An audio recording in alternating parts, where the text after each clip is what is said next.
আসসালামু আলাইকুম। বাজার বিশ্লেষণ চ্যানেলে আপনাদের সবাইকে স্বাগতম।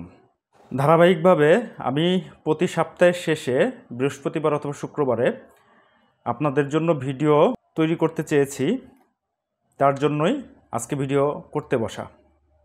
সো আজকে কোনো স্টকের ওয়াচ লিস্ট আমি দিব না, ইন্ডেক্স কি পর্যায়ে আছে, ইন্ডেক্স কি কথা বলছে সে বিষয় নিয়েই আজকে আপনাদের সাথে আলোচনা করব।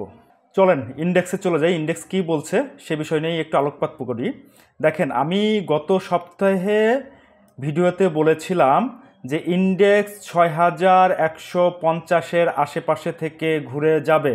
গত সপ্তাহের আগের সপ্তাহেও বলেছিলাম, গত সপ্তাহেও বলেছিলাম। সো এটা আমার চার্টটা অনেক আগে আঁকানো আছে, চাইলে আপনারা আমার প্রিভিয়াস দুইটা ভিডিও আছে, সেই দুটো ভিডিও দেখে আসতে পারেন।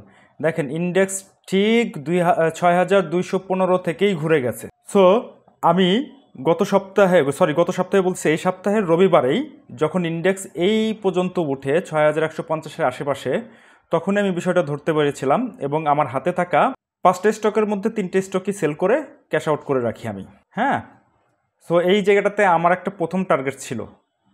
সো এখনও ক্যাশ হোল্ড করতেছি আমি এখনও কোনো কিছু সেল তো করিনি, সেল সেদিনই করেছি, কিন্তু কোনো কিছু নতুন করে বাই করার মতো বাই সিগন্যাল আমি পাইনি। আমার টেকনিক্যাল অ্যানালাইসিস বা আমার সেট আপ এইটার মধ্যে আমি এখনও বাই সিগন্যাল পাইনি, বিধায় আমি নতুন করে আর কোনো কিছু বাই করি নাই। হ্যাঁ, সো আপনারা জানেন যে আমি সবসময়ই Elliott wave, SMC and price action এই তিনটার কম্বিনেশন করেই আমার ট্রেড প্ল্যান এক্সিকিউশন করি। সো চলেন যে প্রথমে যাই, ইলিয়ট ওয়েভ আমাকে কি সিগন্যাল দিচ্ছে। ইলিয়ট আমাকে সিগন্যাল দিচ্ছে 1 2 3 রানিং। ইলিয়ট ওয়েভের 1 শেষ করছে, 2 শেষ করছে, 3 রানিং। হ্যাঁ, 3 এখনও পর্যন্ত শেষ হয় নাই, 3-এর শেষ হবে। এই যে 3-এর শেষ আমি এইটা ধরে রেখেছি 6400 পর্যন্ত।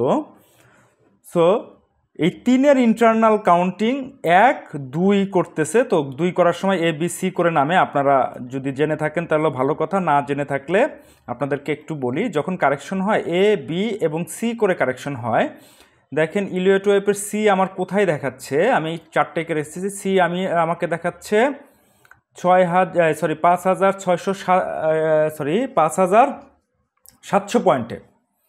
ইলিয়ট আমাকে কারেকশন লেভেল দেখাচ্ছে 5700 পয়েন্টে।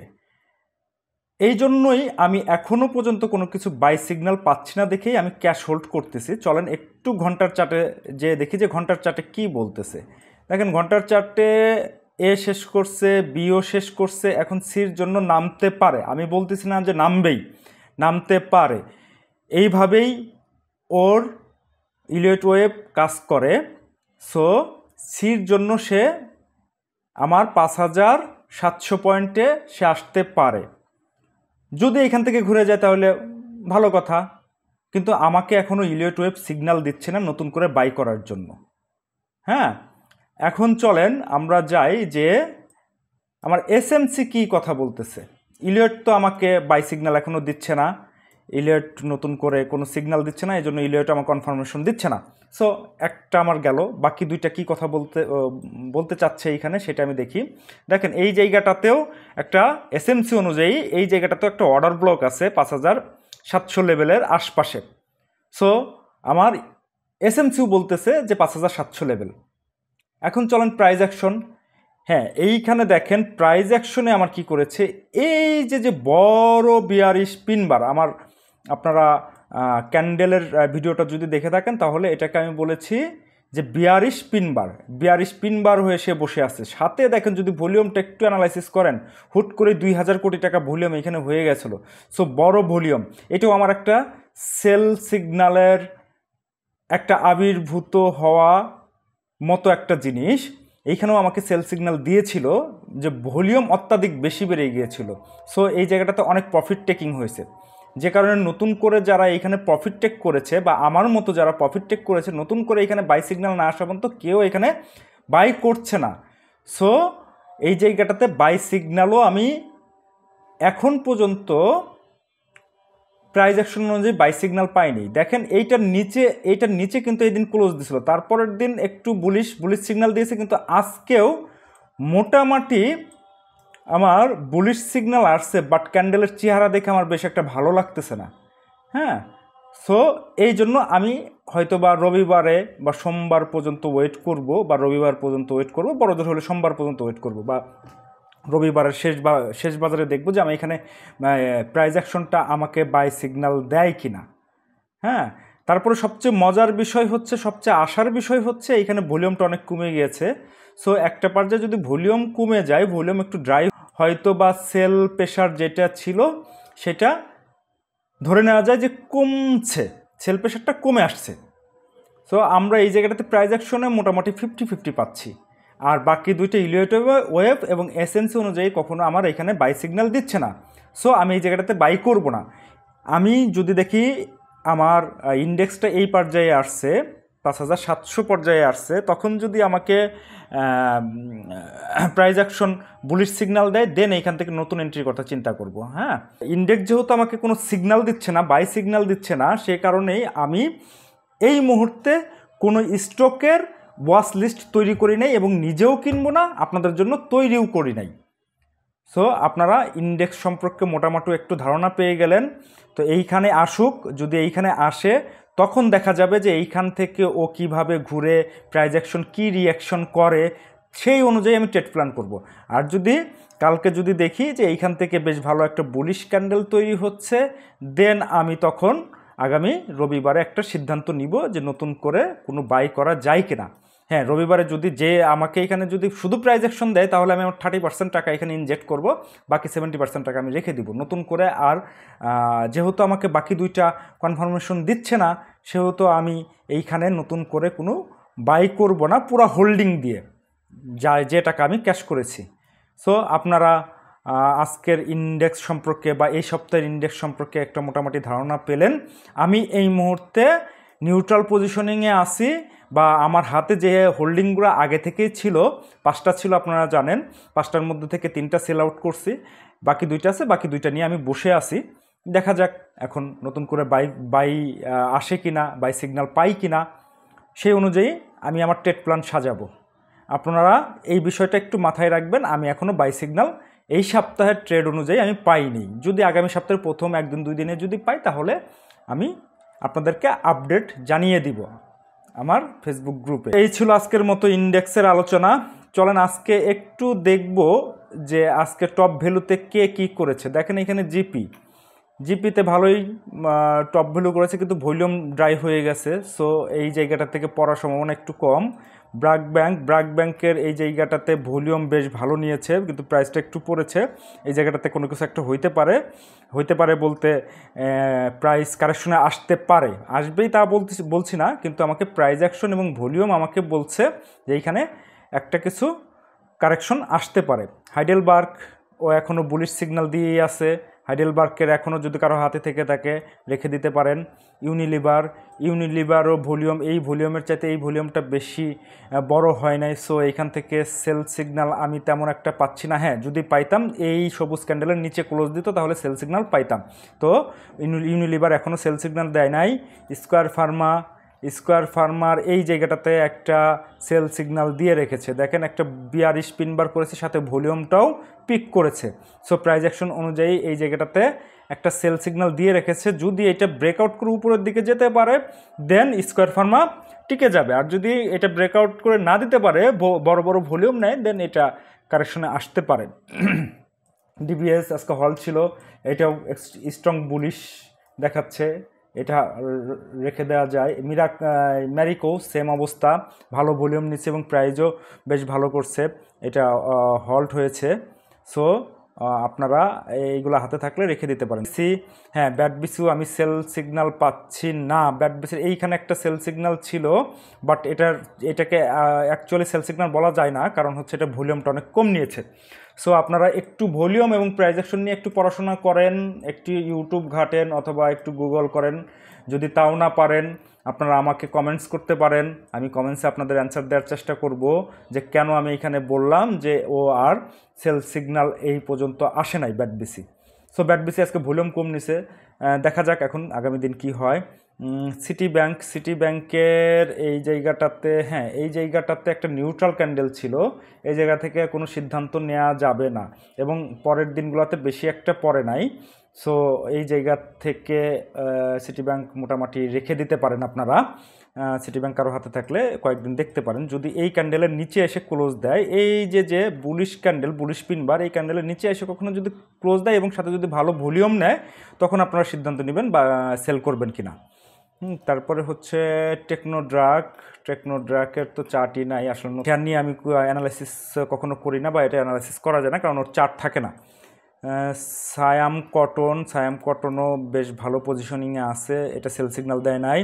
অলিম্পিকও বেশ ভালো, হ্যাঁ অলিম্পিক বেশ ভালো। এই যে দেখেন, আপনাদেরকে আমি বলি না যে ভলিউম কমে গেলে প্রাইস কমলে, এটা টেনশনের কোনো কারণ নাই। দেখেন এখানে বাড়ছে, এই জায়গাতে একটা নিউট্রাল ক্যান্ডেল হয়েছে, এই জায়গাটাতে একটা সেল সিগন্যাল ছিল, পরের দিন দেখেন ভলিউম একেবারে ড্রাই হয়ে গেছে, পরে আবার অনেক দূর বাড়ছে। হ্যাঁ, সো ভলিউম কমে যাওয়াটা দোষের কিছু না, ভলিউম কমে যাওয়াটা একটা পজিটিভ লক্ষণ, ওইটাকে আপ ট্রেন্ডে নেওয়ার জন্য।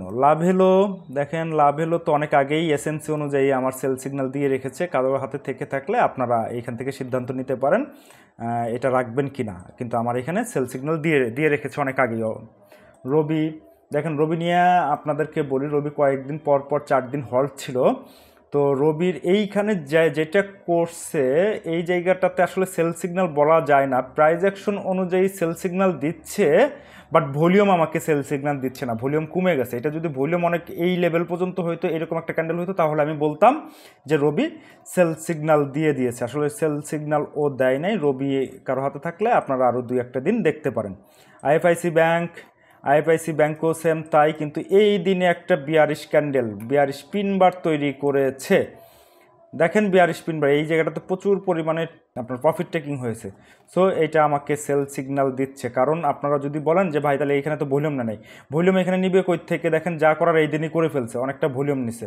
সো কারো হাতে থেকে থাকলে, যদিও এটা বামে হল্ট হয়ে আছে 3%-এর কারণে, বামে যদি বায়ার পান তাহলে এটা থেকে প্রফিট টেক করতে পারেন আপনারা, এটা যার ব্যক্তিগত বিষয়। কি বলছে ফান্ডামেন্টাল স্টক, এটাও সেল সিগন্যাল দিচ্ছে না। অগ্নিও সেল সিগন্যাল দিচ্ছে না। এবি ব্যাংক,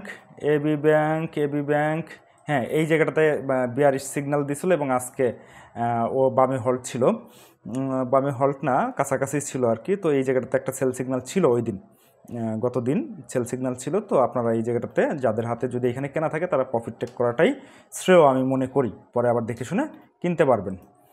তারপরে আসলে ফেক ডিল তো অনেকদিন ধরে অ্যাকুমুলেশন চলতেছে এই জায়গাটাতে।